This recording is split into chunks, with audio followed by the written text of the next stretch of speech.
की बात करते हैं तो सौरमंडल होता क्या है। सूर्य के चारों ओर चक्कर लगाने वाले ग्रहों, क्षुद्र ग्रहों, धूमकेतुओं, आकाशीय पिंडों के समूह को सौरमंडल कहते हैं। ये सूर्य है और सूर्य के जितने भी यहाँ पास ये जैसे ग्रह है, आकाशीय पिंड है, धूमकेतु है जी, जितने भी यहाँ पास सूर्य के चारों ओर चक्कर लगा रहे हैं, इसी को हम क्या बोलते हैं, सौरमंडल। ठीक है, नेक्स्ट बात करते हैं तो आता है अंतर्राष्ट्रीय खगोल शास्त्रीय संघ की प्राग सम्मेलन 2006 के अनुसार सौरमंडल में मौजूद पिंडों को 3 श्रेणियों में बांटा गया।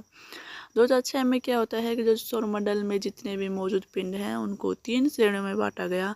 पहली श्रेणी कौन सी थी, परंपरागत ग्रह, दूसरा था लघु सौरमंडलीय ग्रह, तीसरा था बौने ग्रह। अब एक एक करके इनको पढ़ते हैं। पहला आता है परंपरागत ग्रह। परंपरागत ग्रह में कौन कौन से थे, बुध, शुक्र, पृथ्वी, मंगल, बृहस्पति, शनि, अरुण, वरुण, ये रखे गए परंपरागत ग्रह में। अब इन परंपरागत ग्रह को भी 2 भागों में बांट दिया गया। देखते हैं कि वो 2 भाग कौन कौन से हैं। अब बात करते हैं कि हमारे पास वो 2 भाग कौन कौन से हैं। तो आते हैं पार्थिव या आंतरिक ग्रह, इनर प्लेनेट। दूसरा भाग आता है बृहस्पति या बाह्य ग्रह, आउटर प्लेनेट। बात करते हैं तो पहले हमारे पास आता है बुध, बुध के बाद आता है शुक्र, शुक्र के बाद पृथ्वी, फिर मंगल, बृहस्पति, शनि, अरुण, वरुण। आपको भी ऐसे सीरीज वाइज याद करना है। सीरीज वाइज याद करोगे तो जो भी क्वेश्चन इनसे बनते हैं वो सारे क्लियर हो जाएंगे। सूर्य के जो नज़दीक 4 ग्रह थे इनको बोला गया इनर प्लेनेट या पार्थिव या आंतरिक ग्रह, और जो बाह्य जो 4 ग्रह थे इनको बोला गया बृहस्पति या बाह्य ग्रह। बात करते हैं पार्थिव आंतरिक ग्रह में कौन कौन से आते हैं। तो बुध, शुक्र, पृथ्वी और मंगल। इनको स्थलीय ग्रह भी कहते हैं। ठीक है, इनको कौन से ग्रह कहते हैं, स्थलीय ग्रह भी कहते हैं। अब बात करते हैं कि बृहस्पति बाह्य ग्रह में कौन कौन से रखे गए। तो बृहस्पति, शनि, अरुण, वरुण, जो बाह्य जो 4 ग्रह थे इनको रखा गया बृहस्पति बाह्य ग्रह में, और इनको जोवियन ग्रह भी कहते हैं। ठीक है, और गैसीय ग्रह भी कहा जाता है। जोवियन ग्रह कहते हैं और क्या कहते हैं, गैसीय ग्रह कहा जाता है। क्वेश्चन ऐसे पूछा जाता है कि कौन सा इनमें से जोवियन ग्रह है। 4 ऑप्शन दे देगा आपको, उनमें दे देगा बुध, शुक्र, पृथ्वी या बृहस्पति। तो आंसर क्या हो जाएगा, बृहस्पति। नेक्स्ट चलते हैं तो आपस अब इन ग्रह को एक एक करके पढ़ते हैं। पहला आता है हमारे पास, सीरीज वाइज ही चलेंगे, सीरीज वाइज चलते हैं। तो पहला आता है हमारे पास बुध। तो पहले हम बुध की ही बात करेंगे। बुध की बात करते हैं तो जो सूर्य के सबसे नज़दीक ग्रह है ये सूर्य है। मैंने कहा था सीरीज वाइज जितने याद करोगे उतने ही क्वेश्चंस क्लियर होंगे, उतने ही डाउट क्लियर होंगे। सूर्य के सबसे नज़दीक ग्रह कौन सा है, बुध। तो सूर्य के सबसे नज़दीक ग्रह कौन सा है, बुध। ठीक है, सबसे छोटा व सबसे हल्का ग्रह है। सबसे छोटा भी है और सबसे हल्का भी है। कोई उपग्रह नहीं है, इसके पास कोई भी उपग्रह नहीं है। सूर्य का चक्कर सबसे कम समय में लगाता है। ठीक है, एग्जाम में क्वेश्चंस पूछा जाता है कि सूर्य का चक्कर सबसे कम समय में कौन सा ग्रह लगाता है। तो आंसर क्या हो जाएगा, बुध। ठीक है, 4-5 पॉइंट्स बन रहे थे ये बुध से, ये यहाँ पास हो गए क्लियर। चलते हैं नेक्स्ट प्लेनेट पे। सेकंड आता है हमारे पास शुक्र। शुक्र की बात करते हैं तो पृथ्वी के निकटतम ग्रह है। पृथ्वी के निकटतम कौन सा है, शुक्र। बुध के सबसे निकटतम किसके है, सूर्य के। और पृथ्वी के सबसे निकटतम ग्रह कौन सा है, शुक्र। सबसे चमकीला ग्रह भी है।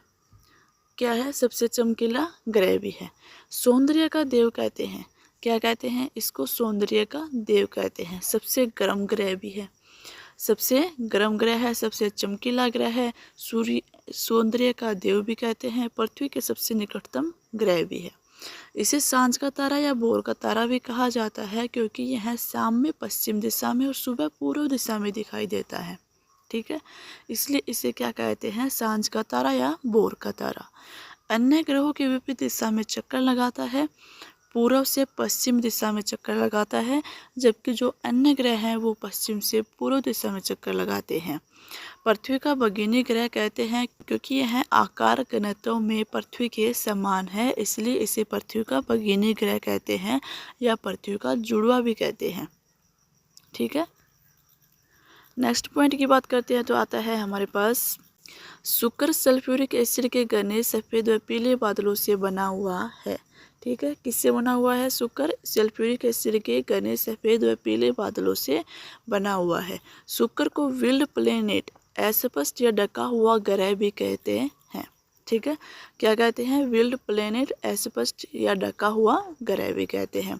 शुक्र को पृथ्वी का जुड़वा ग्रह भी कहते हैं क्योंकि यह पृथ्वी के आकार घनत्व के समान है, इसलिए इसको पृथ्वी का भगिनी ग्रह या जुड़वा ग्रह भी कहते हैं। शुक्र का भी कोई उपग्रह नहीं है, एक पॉइंट और ऐड करना, शुक्र का कोई भी उपग्रह नहीं है, ना बुध का कोई उपग्रह है, ना शुक्र का कोई उपग्रह है।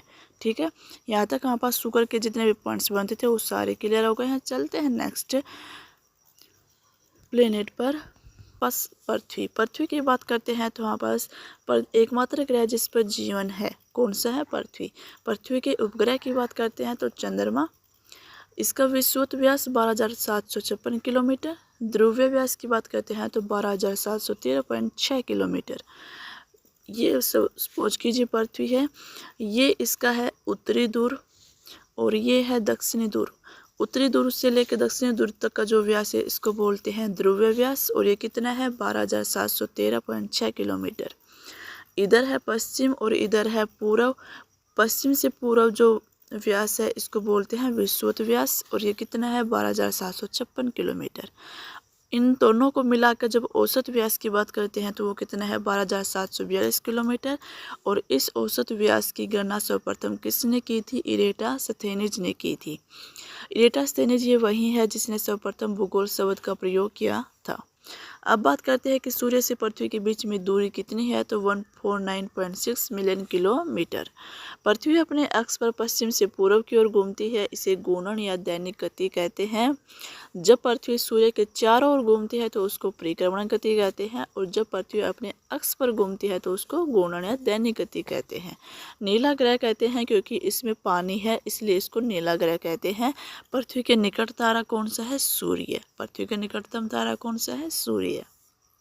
लास्ट पॉइंट कौन सा है कि सूर्य के बाद पृथ्वी के नज़दीक तारा कौन सा है, प्रोक्सिमा सेंचुरी। यहाँ तक पृथ्वी की बात खत्म होती है। अब आगे आता है पृथ्वी के उपग्रह की बात करेंगे, चंद्रमा की, वो करेंगे नेक्स्ट वीडियो में।